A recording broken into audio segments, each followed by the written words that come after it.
Welcome to our channel. నేను మీ లక్ష్మణ్. ప్రస్తుతం Hyderabad real estate market ఏ విధంగా ఉంది, ఈ స్టాగ్నేషన్ ఎంతకాలం, అసలు గ్రౌండ్ లెవెల్లో ఏం జరుగుతుంది, ఇందుకే మార్కెట్ పుంజుకునే అవకాశం ఉందా, ఇదే అంశంపై ప్రస్తుతం మనతో పాటు చర్చించడానికి ప్రముఖ రియల్ ఎస్టేట్ ఎక్స్పర్ట్ శ్రీకాంత్ గారు మనతో పాటు ఉన్నారు. ఆయనతో కూడా మాట్లాడి మరిన్ని విశేషాలు తెలుసుకుందాం. నమస్తే అండి శ్రీకాంత్ గారు. నమస్తే. ముందుగా 1 year అవుతుంది మా స్టూడియోకి రాక, మీరు పిలవగానే వచ్చినందుకు ధన్యవాదాలు. Thank you. సో ఏంటి అసలు మార్కెట్లో ఏం జరుగుతుంది హైదరాబాద్ రియల్ ఎస్టేట్లో? ఓ పక్క గ్రౌండ్ లెవెల్లో చూస్తేనేమో మార్కెట్ స్లోగా మూవ్ అవుతుందని చెప్పి కొంతమంది అంటున్నారు, లేదు పూర్తిగా మార్కెట్ పడగేసిందని చెప్పి మరికొంతమంది అంటున్నారు. ఇంకెంతకాలం అని వేచి చూసే వాళ్ళు కూడా ఉన్నారు. సో ఓ పక్క చూస్తే గోల్డ్ రేట్లు విపరీతంగా పెరిగిపోతున్నాయి, అక్కడ గోల్డ్ లేని పరిస్థితిలో ఉన్నారు. ఇటుపక్క హైదరాబాద్లో ల్యాండ్స్ కొనే పరిస్థితిలో కూడా కనిపించట్లేదు. ఏం జరుగుతుంది అసలు మొత్తం మీద పరిశీలిస్తే ఏం చెప్తారు? ఏం లేదండి, ఓవరాల్గా గ్లోబల్ మార్కెట్స్ కూడా కొంత రియల్ ఎస్టేట్ రంగం మీద కూడా ప్రభావం చూపిస్తున్నాయి, దాంట్లో ఎటువంటి సందేహం లేదు. ఇక గోల్డ్ రేట్ పెరగడం ఇలాంటివి అంటారా, ఇవన్నీ stock market related.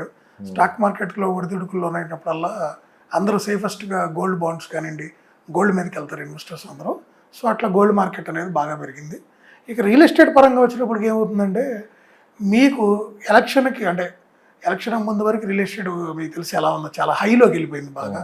So election తర్వాత ఏంటంటే ఓవరాల్గా ఇక్కడ గవర్నమెంట్ 10 సంవత్సరాల తర్వాత ఒక గవర్నమెంట్ మారటం, తర్వాత గవర్నమెంట్ వచ్చిన తర్వాత వాళ్ళు తీసుకున్నటువంటి కొన్ని నిర్ణయాలు, మరీ ముఖ్యంగా చెప్పుకుంటే హైడ్రా కానీ ఇలాంటివి, అంటే ఒక డెసిషన్ అనేది అది ఎంత ఇంపాక్ట్ ప్లే చేస్తుంది, అంటే అది మంచి జరుగుతుంది చెడు జరుగుతుందా అనేది మనం తెలుసుకోవడానికి కూడా కొంత టైం పడుతుంది. సో ఈ లోపల ఏంటంటే రకరకాల ఊహాగానాలు వెళ్ళిపోతాయి మార్కెట్లో.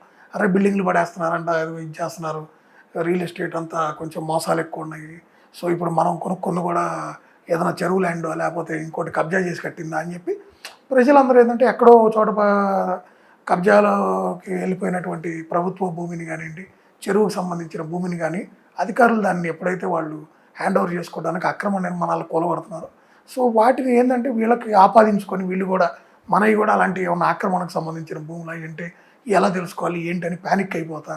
సో ఈ మార్కెట్లో ఏంటంటే కొంత ఒడిదుడుకులు, గవర్నమెంట్ మారటం వల్ల కొంత ఇంపాక్ట్ జరిగితే వీళ్ళు తీసుకొచ్చినటువంటి కొన్ని నిర్ణయాలు, యాక్చువల్గా వాళ్ళ హైడ్రా మీరు గమనిస్తే కనుక హైడ్రా వచ్చిన రోజుకి ఈ రోజుకి ప్రజలు దాన్ని స్వాగతిస్తున్నారు. వాళ్ళ హైడ్రాని కొన్ని కాలనీలు మరీ ముఖ్యంగా గమనిస్తే కనుక కొన్ని కాలనీలు, ఇప్పుడు మన శ్రీధర్రావు గారిది సైట్ చూసాం, అక్కడ కాలనీ పక్కన ఉన్నటువంటి కాలనీలు ఆక్రమించుకొని ఆయన ఫంక్షన్ హాల్ ఇవి నిర్మించారని చెప్పి ఇమీడియట్గా వాళ్ళు వెళ్ళి హైడ్రాని అప్రోచ్ అయ్యి రంగనాథ్ గారిని కలిసి కాలనీ వాసులందరూ వాళ్ళు వినపం పెట్టుకోగానే ఆయన వెంటనే వచ్చి మొత్తం సర్వే చేయించి ఆక్రమణలంతా తొలగించి వాళ్ళ ప్లాట్లో వాళ్ళకి హ్యాండ్ ఓవర్ చేశారు. వీళ్ళందరూ మరి హైడ్రాకి స్వాగతం వాళ్ళకి స్వీట్స్ పంచి హైడ్రా వల్ల మా భూములు వచ్చినాయి అని చెప్పి వాళ్ళందరూ చెప్పడం జరిగింది.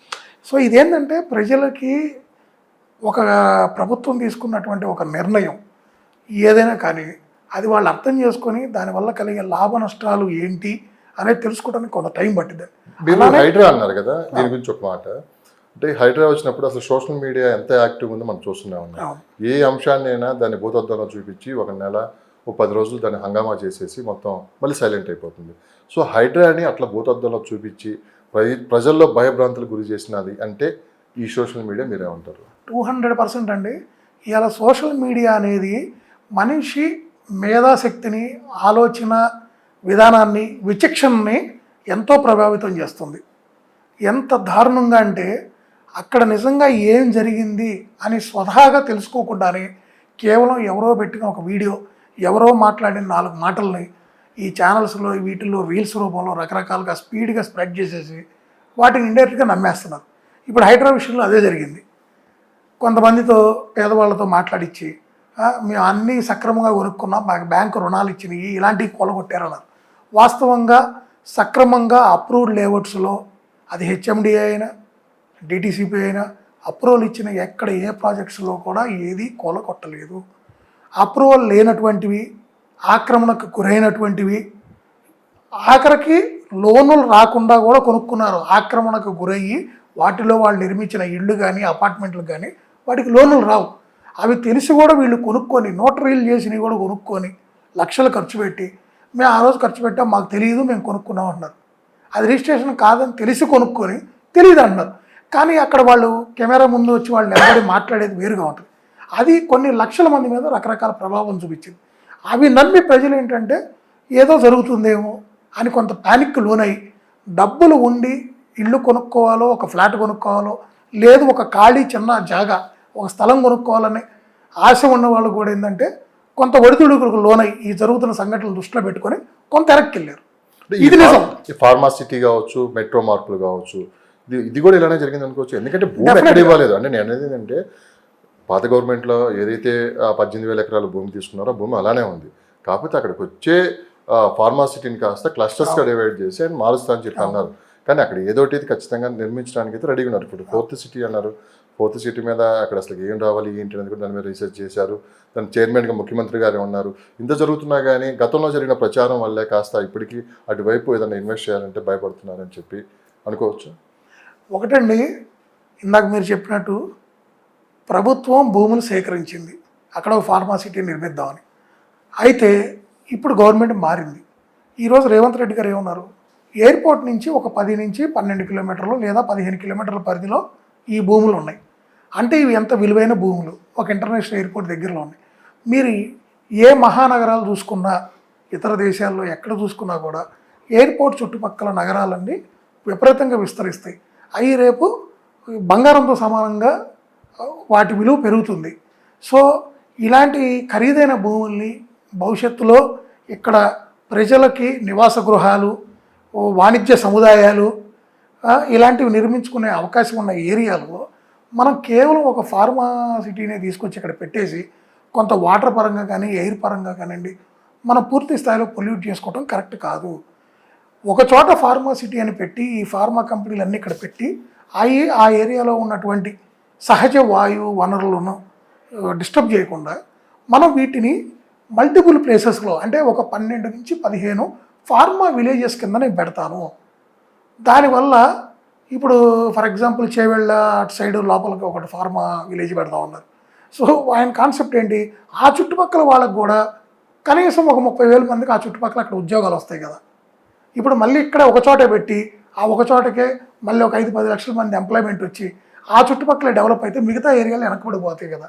సో అందుకని ఫార్మాసిటీ మీద నేను ఈ స్టాండ్ తీసుకుంటున్నాను. అలానే ఇప్పుడు ఏదైతే సేకరించినటువంటి 19,300 ఎకరాల భూమి ఉందో దానికి సంబంధించి ఆయన ఏం చెప్పారు, ఈరోజు మనం నగరం పరిస్థితి చూస్తున్నాం ఎలా ఉందో, ట్రాఫిక్ కష్టాలతో, ట్రాఫిక్ ఇక్కట్లతో మనం 1,00,000 మంది జనాభా ఉండాల్సినటువంటి పరిధిలో సుమారు మనం కనీసం 1,00,000 మంది ఉంటున్నాం. ఇది ఎంత ఇబ్బందికరం. రేపు భవిష్యత్తులో మనకి మురుగునీటి సమస్యలు కానివ్వండి, అండర్గ్రౌండ్ డ్రైనేజ్ సిస్టమ్లు వర్షాలు వస్తే ఫెయిల్ అయిపోతున్నాయి, పవర్ పరంగా కానివ్వండి, రెగ్యులర్గా డ్రింకింగ్ వాటర్ రిసోర్సెస్ ప్రొవైడ్ చేయాలన్నా సహజంగా పడే వర్షానికి సంబంధించిన వాటర్ ఇంకటలేదు, భూమిలో నిలవనట్లేదు, సమ్మర్ వస్తే వాటర్ ఉన్నట్ల, వర్షాలు వస్తేనే పొంగి పొర్లిపోతున్నాయి. ఇలాంటి ప్రాబ్లమ్స్ ఉన్నాయి, ట్రాఫిక్ కష్టాలు ఉన్నాయి. ఆల్రెడీ మెట్రో కోసం రోడ్లు డబుల్ విస్తీర్ణం చేశారు కానీ అవి వాళ్ళు సరిపోట్ల. సో వీటన్నిటిని దృష్టిలో పెట్టుకొని ఇక్కడే మనం కొత్త పర్మిషన్లు ఇచ్చి కొత్త హైరైజ్ టవర్లో లేకపోతే విల్లాస్లో లేకపోతే అపార్ట్మెంట్లో కట్టి ఇంకా ఇక్కడే ఉండి ఈ పొల్యూషన్లో ఇబ్బంది పడే కన్నా ఈ పొల్యూషన్ తగ్గాలన్నా ప్రజలకు ఇబ్బందులు తొలగాలన్నా కూడా ఇంకొక నగరం మనం నిర్మించుకోవాలి మన అవసరాలకి. నెక్స్ట్ 25-30 ఏళ్ళని దృష్టిలో పెట్టుకొని మళ్ళీ మనం కొత్త నగరం నిర్మించుకుంటాం. ఈ విషయాన్ని ప్రజల్లోకి బలంగా తీసుకొని వెళ్ళటంలో ఫెయిలియర్ అని చెప్పుకోవచ్చు. లేదండి, వాళ్ళు వాళ్ళ ఉద్దేశాలను చాలా స్పష్టంగా చెప్పారు, ఆ ప్రకారమే వాళ్ళు అడుగులు వేస్తున్నారు. నేను అదే మీకు చెప్పింది. మార్కెట్ ఎందుకు మరి ఇంత అదే నేను చెప్పింది జరుగుతున్నా కానీ మార్కెట్లో ఫోర్త్ సిటీకి ఈ రియల్ ఎస్టేట్ మార్కెట్లో ఇప్పుడు జరుగుతున్న దానికి సంబంధం లేదు. ఫస్ట్ పాయింట్, అది ప్రభుత్వం తీసుకున్నటువంటి ఒక డెసిషన్. ఒక సిటీ నిర్మించాలి, అది ఒక రోజు అవుతుందా? అవ్వదు. మన పక్క రాష్ట్రంలో కూడా చూస్తున్నాం రాజధాని పరిస్థితి. ఇవన్నీ ఏంటంటే ఒకదానికి ఒకటి రిలేటెడ్గా ఉంటాయి. ఇప్పుడు రేవంత్ రెడ్డి గారు కూడా మొన్న దావోస్ వెళ్ళారు, మళ్ళీ ఇప్పుడు అక్కడ ఆల్రెడీ ఒక స్కిల్ యూనివర్సిటీ పెడుతున్నారు, ఆనంద్ మహీంద్రా గారిని చైర్మన్గా పెట్టారు, ఒక పాజిటివ్ వేలో వెళ్తున్నారు. బీసీసీఐ వాళ్ళకి కూడా ల్యాండ్ అలొకేట్ చేశారు. కొత్తగా రాబోతున్న కంపెనీలు పెట్టుబడి పెట్టే వాళ్ళ దారులందరికీ కూడా 4th సిటీలో ల్యాండ్ అలొకేషన్స్ చేస్తున్నారు. ఈవెన్ ప్రభుత్వ రంగ సంస్థలు, కేంద్ర ప్రభుత్వ రంగ సంస్థలను కూడా 4th సిటీకి రీలొకేట్ చేయబోతున్నారు. ఈ విధానపరమైనటువంటి నిర్ణయాలు తీసుకోవడానికి కొంత టైం పట్టినా ఖచ్చితంగా ఇవన్నీ అక్కడ తీసుకెళ్తానంటున్నారు. రెండోది మనం చూసాము, ఆల్రెడీ అవుటర్ రింగ్ రోడ్ని అటు రీజనల్ రింగ్ రోడ్ని కరెక్ట్ చేస్తూ కొత్తగా 330 అడుగుల రోడ్డును నిర్మిస్తున్నారు. అది కూడా 4th సిటీని కరెక్ట్ చేయడానికి. మధ్యలో మెట్రోకి కూడా వాళ్ళు దారి వదిలి ప్లాన్ చేస్తున్నారు. మెట్రో ఎక్స్పాన్షన్లో కూడా 4th సిటీని భాగం చేశారు. ఇది సైమల్టేనియస్గా జరుగుతుందండి. ఇది ప్రజలు అనుకున్నట్టు మనం అనుకున్నట్టు ఇవాళ చెప్పారు రేపు పొద్దున జరగాలంటే కాదండి, దానికి ఒక ప్రాసెస్ ఉంటుంది. ఇవాళ ఒక కంపెనీతో మనం ఎంఓఏ చేసుకుంటే రేపు వాళ్ళు అక్కడి నుంచి నిధులు తీసుకొచ్చి ఇక్కడ వీళ్ళ ప్రభుత్వం దగ్గర నుంచి భూమి తీసుకొని వాటిలో ఇవన్నీ ఎస్టాబ్లిష్ చేయాలంటే కొంత టైం పడుతుంది. రెండోది, ఇక్కడ రియల్ ఎస్టేట్ మార్కెట్ డౌన్ అయిందన్నారు. ఇక్కడ కదండి, మీకు through out the globe all the markets అన్ని చోట్ల కూడా మార్కెట్లు ఒడిదుడుకులు లోనవుతున్నాయి. కొత్తగా ఇప్పుడు ఆర్టిఫిషియల్ ఇంటెలిజెన్స్ రాబోతుంది.